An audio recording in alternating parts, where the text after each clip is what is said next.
الحمد لله رب العالمين،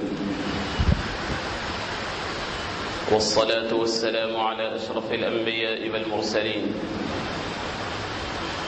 سيد الأولين والآخرين، نبينا وحبيبنا وشفيعنا ومولانا محمد وعلى آله وأصحابه أجمعين، وعلى من أحبهم وتبعهم بإحسان إلى يوم الدين. أما بعد،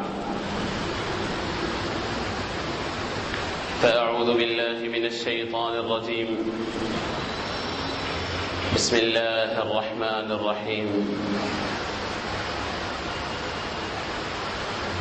قل إن كان آباؤكم وأبناؤكم وإخوانكم وأزواجكم وعشيرتكم وأموال اقترفتموها وتجارة تخشون كسادها ومساكن ترضونها أحب إليكم من الله ورسوله وجهاد في سبيله فتربصوا حتى يأتي الله بأمره. صدق الله مولانا العظيم. وقال الله سبحانه وتعالى في شأن حبيبه الكريم: إن الله وملائكته يصلون على النبي يا أيها الذين آمنوا صلوا عليه وسلموا تسليما. اللهم صل على سيدنا وحبيبنا وشفيعنا ومولانا محمد وعلى آله وأصحابه أجمعين. بزرگان ملت، عزیزان گرامی، السلام علیکم ورحمۃ اللہ وبرکاتہ. قرآن مقدس کی جس آیت کریمہ کی میں نے تلاوت کا شرف حاصل کیا، رب ذوالجلال اس آیت کریمہ میں انسان کی روزمرہ کی زندگی میں جتنے تعلقات اور جتنی محبتیں اور جتنے علاقے انسان کو ہوتے ہیں، ان تمام کا حوالہ دیتے ہوئے، ان تمام کو سمجھاتے ہوئے رب العالمین اپنی محبت اور اپنے حق کو بتلانا چاہتے ہیں. انسان اس دنیا کے اندر جس سے جتنا تعلق اور جتنی محبت ہوتی ہے، اس کے ساتھ اس کے اتنے تعلقات، اس کے اتنے حقوق اس کے اوپر ہوتے ہیں. باپ سے ایک محبت، بیٹوں سے ایک محبت، بیویوں سے ایک محبت، اپنے بھائیوں سے محبت، اپنے رشتہ داروں سے محبت، اپنی کمائی ہوئی دولت سے محبت، اپنے بڑے بڑے کاروبار سے محبت، اپنے بڑے بنائے ہوئے مکانات سے محبت، اور جس سے جتنی محبت ہوئی انسان اس کا اتنا خیال رکھتا ہے اور اس کے لیے اپنے اتنے تحفظات اور ریزرویشنز اس کے لیے مخصوص رکھتا ہے. تو ان تمام چیزوں کو سمجھانے کی ضرورت تو نہیں کہ باپ کی کیا محبت ہوتی ہے اور باپ کے حقوق کیا ہوتے ہیں، اولاد کی کیا محبت ہوتی ہے اور اولاد کے حقوق کیا ہوتے ہیں، بیوی کی کیا محبت ہوتی ہے اور بیوی کے حقوق کیا ہوتے ہیں، بھائی کی محبت کیسی ہوتی ہے اور بھائی کے کیا حقوق ہوتے ہیں. مال و دولت جو ہم نے کمائی ہے، کبھی ہم کو کوئی سکھانے کی ضرورت نہیں کہ جو تم نے محنت سے مال کمائے ہیں اسے اس انداز سے رکھو، ایسی اس کی حفاظت کرو، اس کو اس طریقے سے یوٹیلائز کرو، اس طریقے سے اس کو خرچ کرو. کسی کے سکھانے کی ضرورت نہیں، اس لیے کہ محنت سے کمایا ہوا مال ہے، اس کے بارے میں خود سمجھ آ جاتی ہے کہ کیسے خرچ کیا جائے. کاروبار بڑی محنت سے ہم جماتے ہیں تو اس کے بارے میں بڑے سنجیدہ خود ہم ہو جاتے ہیں کہ اس کاروبار کے مقام پر کوئی مذاق یا کسی قسم کی غیر سنجیدگی اور دوستانہ ماحول کو پیدا کرنا انسان نہیں چاہتا. خود کاروبار اپنے حقوق سکھا دیتا ہے. انسان چونکہ دنیا کی زندگی کے لیے سنجیدہ ہے تو اس کے لیے تمام چیزیں بڑی آسانی سے سمجھ آ جاتی ہے. بڑی محنت سے وہ اپنا گھر بناتا ہے تو کوئی رسک لینا نہیں چاہتا. وہ بڑا سنجیدہ ہوتا ہے گھر کی حفاظت کے بارے میں، گھر کے ڈاکومنٹس کے بارے میں، گھر کی ہر چیز کے بارے میں. ایک گز زمین اگر پڑوس آپ کا لینا چاہے تو آپ کورٹ کچہری تک جائیں گے اور اپنا حق حاصل کر کے رہیں گے. یہ تمام چیزوں کے لیے آپ کو کچھ سمجھانا نہیں پڑتا. یہی وجہ ہے کہ اللہ رب العزت ان تمام چیزوں کا حوالہ دیے اور فرمایا: اے حبیب صلی اللہ علیہ وسلم آپ ان کو کہہ دیجئے،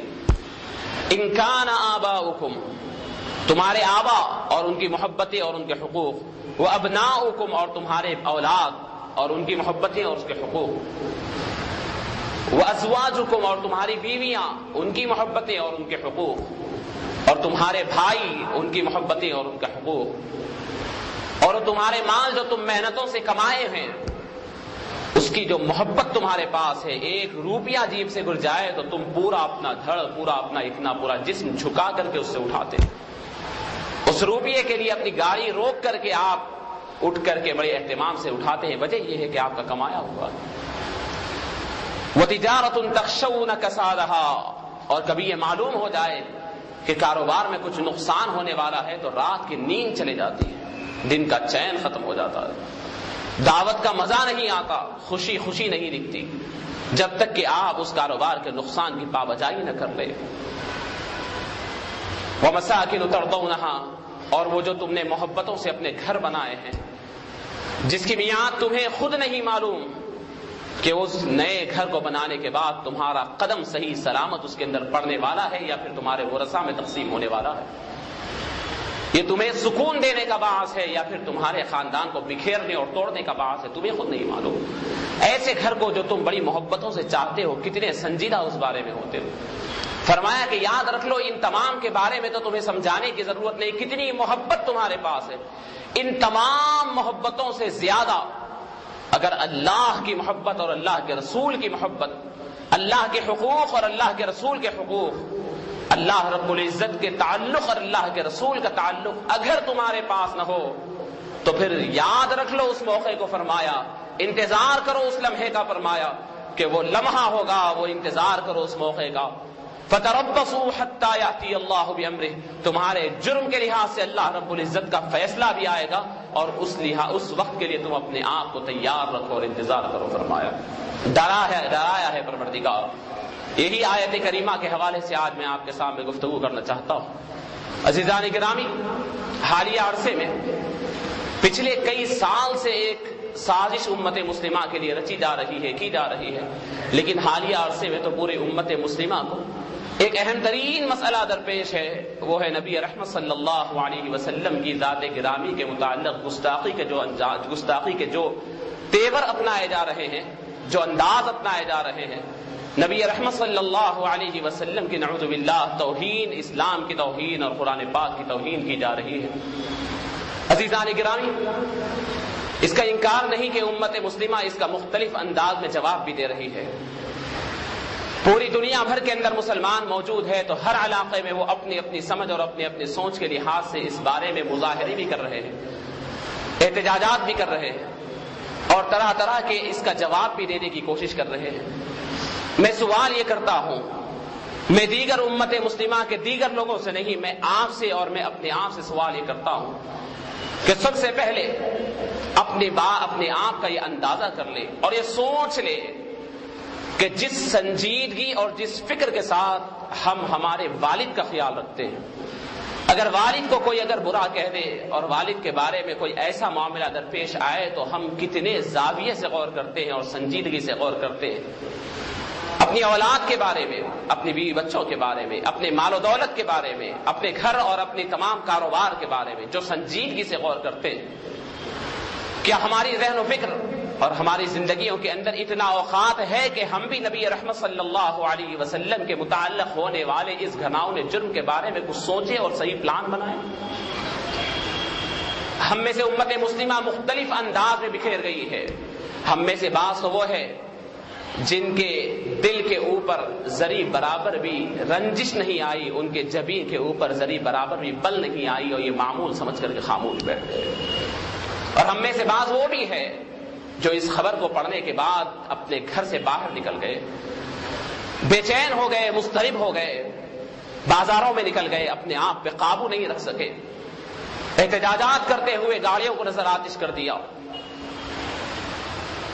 بڑے بڑے سفارت خانوں کو جلا دیا، سفارت خانوں کے اوپر اسلامی پرچموں کو لہرا دیا، 20 لوگ اس کے اندر ہلاک ہو گئے، ختم ہو گئے، اور جلتا گیا، شہر کا شہر جل رہا ہے، ملک کا ملک جل رہا ہے۔ اور بعض تو وہ ہے کہ خود کچھ نہ کر سکے تو انعامات کا اعلان کر دیے کہ ہم اتنے لاکھ اتنے ملین ڈالر دیے جائیں گے۔ مختلف انداز۔ عزیزان گرامی، میں سوال یہ کرنا چاہتا ہوں کہ امت مسلمہ کا اتنا اہم ترین